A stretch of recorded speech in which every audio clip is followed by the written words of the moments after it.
All right, so I was in the field today and we had a question about proximity. There was something here on the deck and we have a 45-degree, these were snapped out in lines and trenched. So we knew the location and the orientation of these. It was 45-degree bend and we knew the location relative to this point, but we didn't know what we were looking for was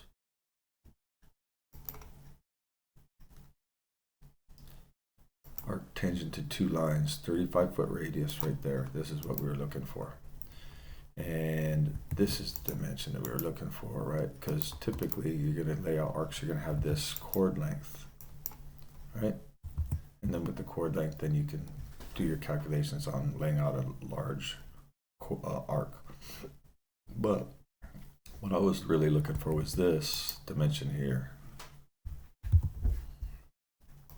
Well, that would be it. JAA. Right there. So that I could just, do a quick little arc and see how close it was getting. All right, so to do that, I kind of needed to know this 14 foot 6 dimension. So what I did was, in the math, looks like this. This is 22. So this is going to be 45 degrees. Since that's 45 degrees, this arc here, from wherever the center is going to be, right, like this, it's going to be 45 degrees, right? So this, half of this, I should have put a point down, J.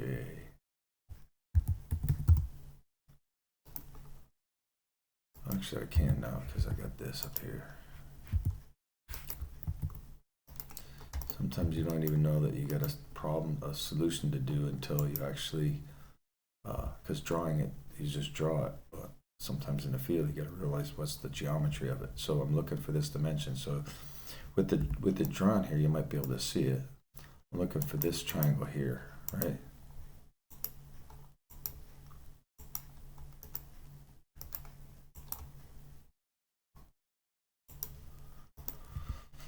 And what we know is alt MA, this is 22.5.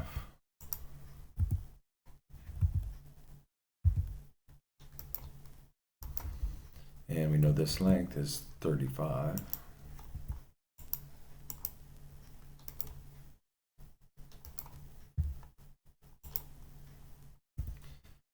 And we're looking for this dimension here. So let's calculate that. We'll call it X right here. So we know 35 and X, and we know alt MA, 22.5. So let's do that. So we do, you need the tangent. So the rise over the run is the tangent. So let's just draw that out in case you don't know. X over the 35, right? The rise over the run is equal to tangent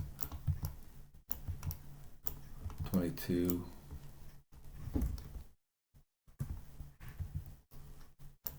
and a half degrees, right? So let's go Control R, tools, calculator. So you're gonna just multiply tangent at 22 and a half, 10, 22.5, close parentheses, times 35.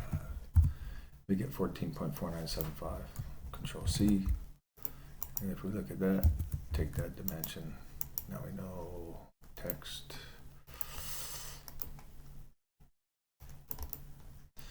There, we got that. And then you need this dimension right here, the diagonal. So we'll just take that. We'll go square root of that.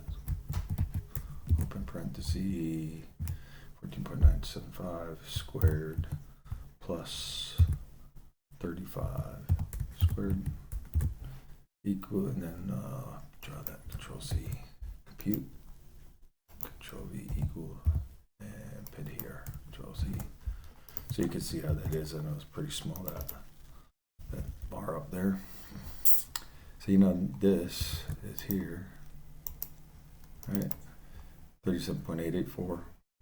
And what we're looking for is this. We know this dimension right here is 35 because that's part of the arc. So we just deduct that. 35 from that, all right?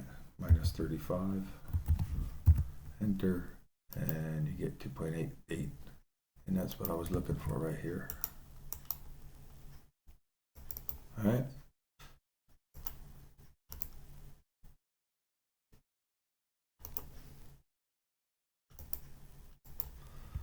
And then I was able to find it, that we were just able to measure from here to there and see that we were within, not encroaching. It was, we had the clearance there. So if we had the clearance there, we were good. And technically it would have been directly in line with that, but it was close enough to know that we weren't going to be in encroaching on the minimum distance. So